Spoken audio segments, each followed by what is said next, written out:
Welcome to Lento English. Ready to level up your English? Here we learn through stories, slow, clear, and fun. Listen, relax, and enjoy the journey. 1. Introduction. Many people enjoy traveling to new places. They like to see different cities and countries. Europe is a very popular place for visitors. Millions of people come to Europe every year. They visit famous cities like Paris, Rome, and Barcelona. But now something is changing. In some popular places in Europe, local people are not happy about visitors. They feel strong feelings against them. This is a new idea. Some people call it tourism phobia. It means a fear or dislike of tourists. You can see this feeling in some big cities now. People sometimes show signs that say, "Tourists go home." This was not common before. Why is this change happening now? There are many reasons. Maybe too many people are visiting at the same time. Maybe it is making life difficult for the people who live there. In the past, people always wanted more visitors because they bring money. But now, some locals think there are too many problems because of tourism. This situation makes us ask questions. What does it mean to have a good trip? Is it only about seeing famous places? Does having many visitors always help a local place? Or can it hurt the place and the people who live there? Can tourism be good for some people but bad for others? This book will look at these questions. It will look at why many people travel today. It will look at why some local people are unhappy. It will also look at why countries like tourism and the money it brings. We will see why some places are very crowded. We will see how tourism changes places where people live. We will also look at what cities are trying to do to make things better. This book will try to show a balanced picture of the situation. 2. Many people travel now. In the year 2024, more people traveled than ever before in history. Think about it. This year saw the highest number of trips across the world. People traveled to visit other countries. They walked in markets, sat by the sea, and took pictures of buildings. This was even more than in the year 2019. Before the world had health problems, there were very many trips, and about half of them were to Europe. Then in the years 2020 and 2021, things changed a lot. Governments asked people to stay home. Many people did not travel. The number of trips went down a lot to about 500 million trips each year.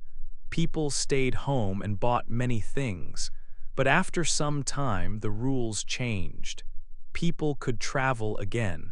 Many people had saved money. They wanted to go out and see the world. At first, not so many people traveled, but then travel started to grow fast. The year 2024 was a very big year for travel. In the months of April, May, and June this year, there were 6% more travelers than in the same time in 2019. This big increase is easy to see in southern Europe. Places like Barcelona, Rome, Athens, and Venice have had many visitors. After a few good summers, these places are now very full of tourists. Barcelona, a main city in this story, now has 20% more visitors than before the health problems.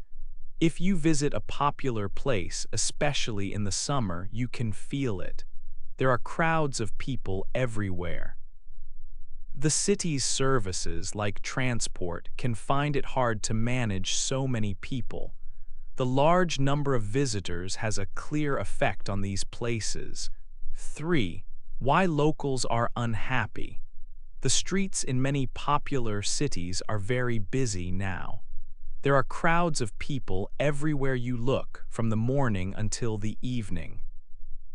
It is hard for the local people who live there to walk around their own city easily and do their daily activities. Public squares, parks, and even small streets that were once quiet places for local life are now full of visitors almost all the time. This makes simple, daily things difficult for the residents who live there.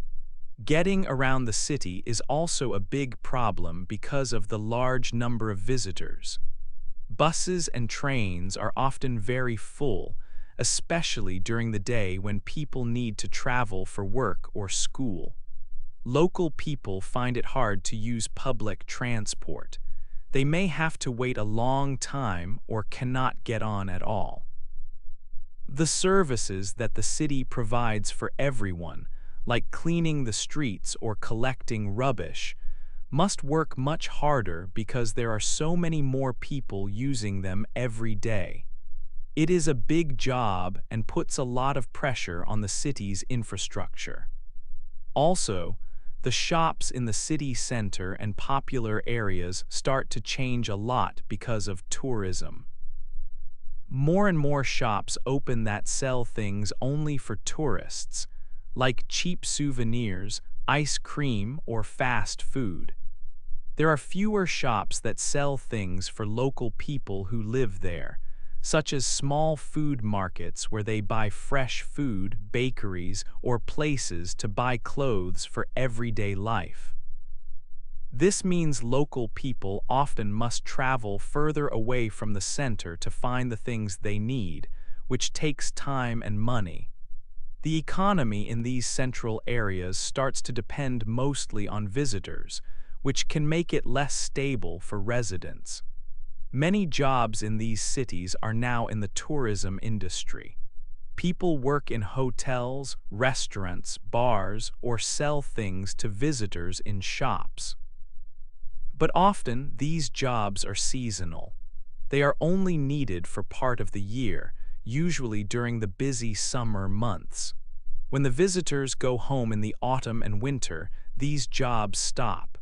Also, the pay for these jobs is often not very high. This makes it hard for people who live there all year to have a stable income and plan for their future or save money. Because of these problems with crowding, services, shops, and jobs, some local people are becoming very unhappy. They feel that the large number of visitors makes their city a difficult and expensive place to live. In some places, people have started to show their anger publicly. There have been protests in many cities in southern Europe, like Barcelona, Malaga, and Palma. People walk together in the streets to say they are not happy about having too many visitors. Sometimes you can see messages written on walls or on signs in public places. These messages show the strong feelings of the residents living there. Some messages are simple and clear, saying things like "tourists go home." Other messages are stronger and show deep frustration. These signs and protests clearly show that the relationship between local people and visitors is changing in some popular places in Europe.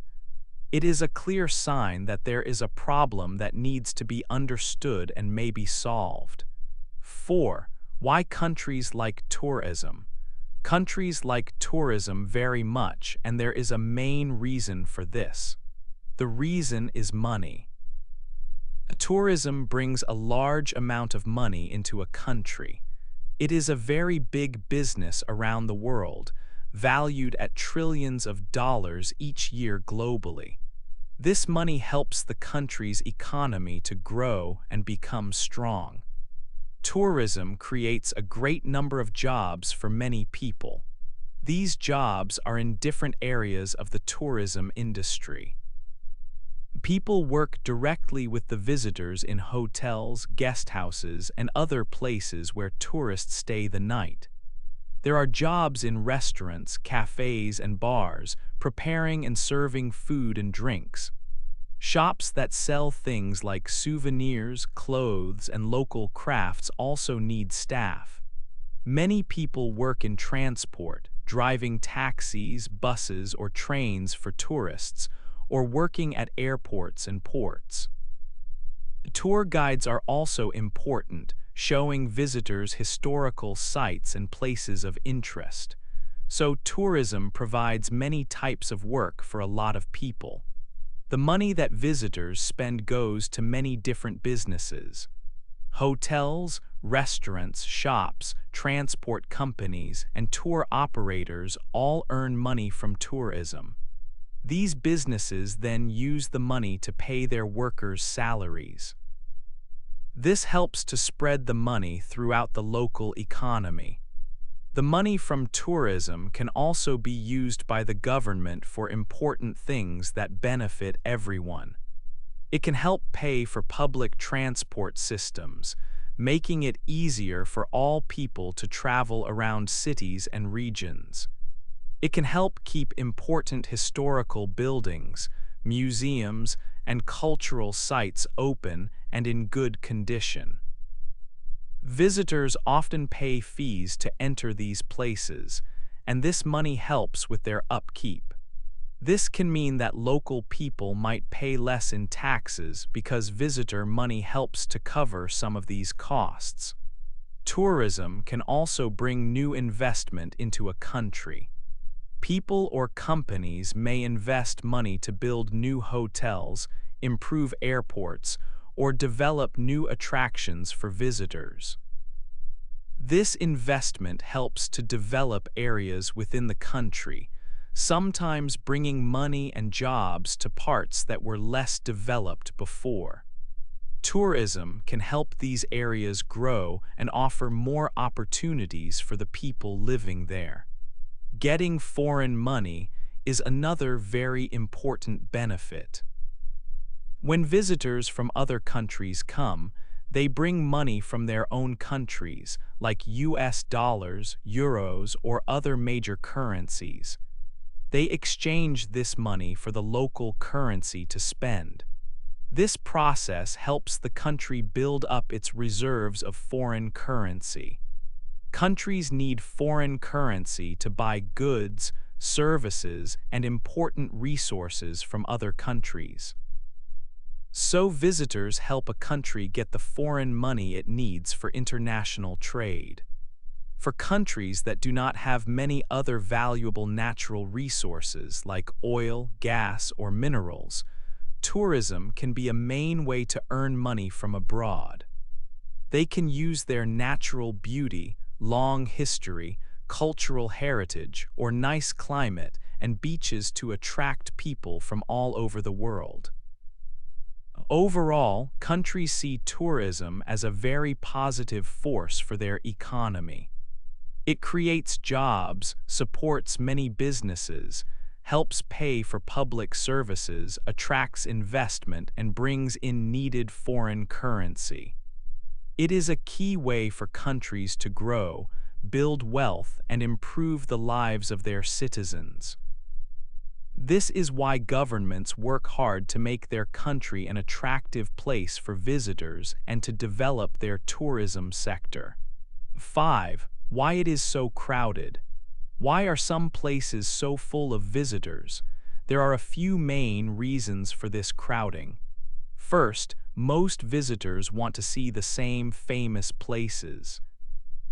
People tend to go to just a small number of well-known cities or areas in a country.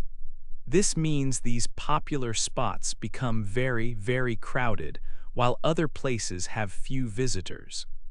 Also, traveling is now easier and cheaper for many people around the world than it was before.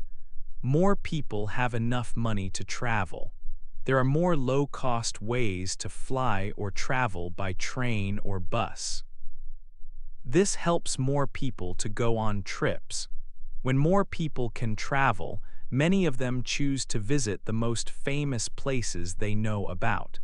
New travelers often feel safer going to places they have heard of or seen before.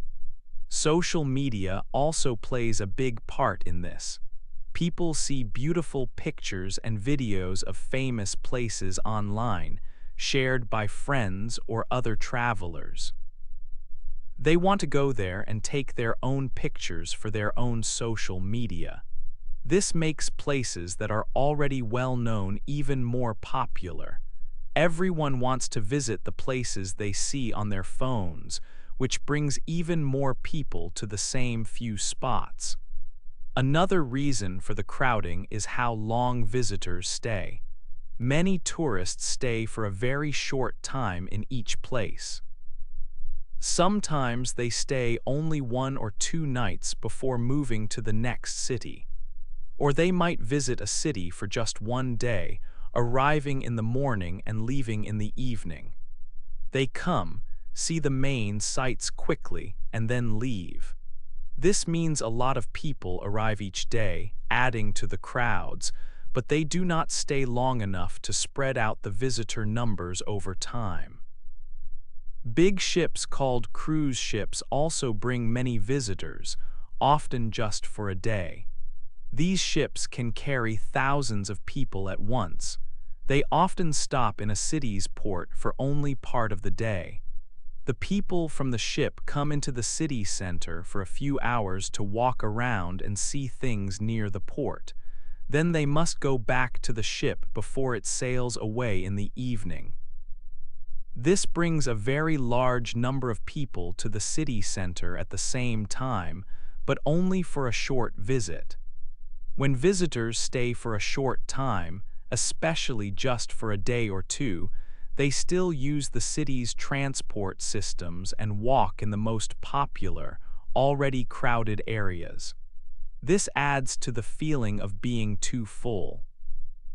These quick visits can add a lot to the crowding problem, especially at peak times of the day, without bringing much money to local businesses beyond a quick purchase.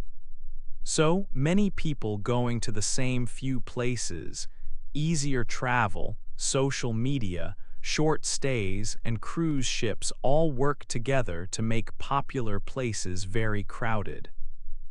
This is why you see so many people in these specific spots. 6. Where people live. Before, when people traveled, they usually stayed in hotels. Hotels were separate places for visitors. Local people lived in houses and apartments. It was like having two different areas, one for tourists and one for locals. This system did not change the number of homes available for people who lived there all the time. But now, things are different. New phone apps and online services have changed this. These apps let people rent out their homes or apartments to visitors for a short time. So, a house that was for a local family can become a place for tourists to stay for a few nights. This has a big effect on where local people can live. When homes become short-term rentals for tourists, there are fewer places left for local people to rent or buy. This means that the cost of renting a home goes up. The price of buying a home also gets higher because there are not many available. In some cities, a very large part of the homes are now used for tourism. For example, in some areas like the Balearic Islands, 1/5 or even 1/3 of all houses are short-term rentals. In a city called Girona in Spain, 60% of the homes are used this way. Across Europe, on average, about 7.6% of homes were short-term rentals in 2022. This number is much higher than it was a few years ago. This change makes it hard for local people to find a place to live in their own city. One sad example is Venice.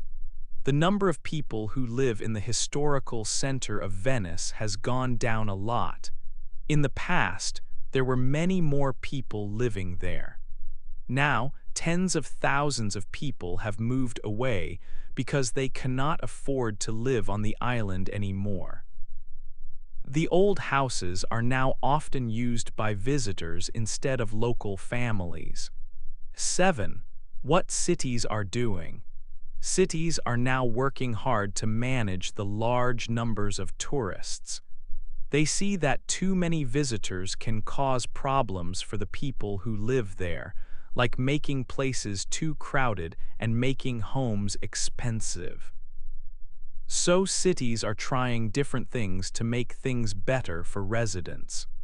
One way cities are trying to limit tourists is by putting rules on how many people can visit popular places each day. This helps to stop these famous sites from getting too crowded and helps protect them for the future. For example, a beautiful Greek island now only allows 8,000 visitors per day. An ancient historical site in Greece has set a limit of 20,000 visitors daily. A large city in the Netherlands has put a limit of 20 million visitors for the whole year. These limits aim to control the flow of people. Some cities believe there are too many places for tourists to stay, which takes away homes from locals. To control the growth of tourism and help with housing, they have stopped new hotels from being built. Two well-known cities in Spain and the Netherlands have made rules that ban new hotel constructions. Cities are also asking tourists to pay extra money when they visit. This money can help the city pay for public services like cleaning and transport. It can also make short visits more expensive, maybe encouraging people to stay longer or not come for just a few hours. In one famous Italian city built on water, visitors who come for just one day must now pay €5 to enter the historical area. Another city in Spain adds a small tax to the cost of staying overnight in a hotel or rental home. This tax is about $4 each night. Rules are also changing for large cruise ships. These ships bring thousands of visitors to city centers for a very short time, creating big crowds quickly. Cities are putting limits on how many ships can come and where they can dock. Two major cities in Spain and the Netherlands have made new rules for these big ships to manage the large crowds they bring into the city center. Some cities are even taking direct action on tourist housing. One city is canceling many permits that allowed homes to be rented to tourists for short stays. This will make more homes available for local people to live in. Local people in these cities are also taking action. Groups of residents are asking for fewer tourists and less tourism promotion. They want cities to prioritize local life. These groups are pushing cities to make sure the city is a good place to live for its residents first. Cities are trying to find ways to balance the money tourism brings with the quality of life for the people who call the city home. This is a difficult task. 8. Looking ahead, cities are thinking about the future of travel. Many cities have a problem with too many visitors at certain times. Now some cities want to have fewer tourists. They hope this will make life better for the people who live there. But this is not easy. Tourism brings a lot of money to cities and countries. This money helps pay for important things like roads, parks, and schools. It also creates many jobs for local people. Shops, restaurants, and hotels need tourists to stay open. If fewer tourists come, cities might lose this money and these jobs, so cities must be careful. They are looking for ways to manage tourism better. One idea is to send visitors to different places. Instead of everyone going to one famous street or beach, they could visit other nice areas in the country. This would share the visitors and the money more widely. Another idea is to ask people to travel at different times of the year. Summer is very busy in many places. Visiting in the spring or autumn could be less crowded. It might also be a different and nice experience. Cities have tried putting taxes on visitors. This can make some people choose cheaper places for holidays. But if people really want to see a famous old building or museum, a small tax will not stop them. Sometimes these taxes are just to get more money for the city. They do not always stop the crowds from coming. Some groups of local people want bigger changes. They want cities to stop promoting tourism. They want fewer places for tourists to stay in their buildings. They think cities must cut the number of tourists a lot. They believe this is the only way to have a good life in their home city. Cities face a difficult job. They need to find a balance. On one side is the money and jobs from tourism. On the other side is the quality of life for local people. This means having enough homes, not too much noise, and transport that works for everyone. Finding the right balance is the main challenge for the future. It will need new plans from city leaders. It will also need visitors to think about how they travel. Maybe travel should be slower. Maybe people can stay longer in one place. Maybe they can explore less famous areas. This could help the places they visit, and it could give visitors a deeper look at the local culture. The future of travel might change. It might be more about respect and less about speed. Cities will keep trying to make rules that work for everyone. They want a future where tourism helps, not hurts, their homes. This is the goal for looking ahead.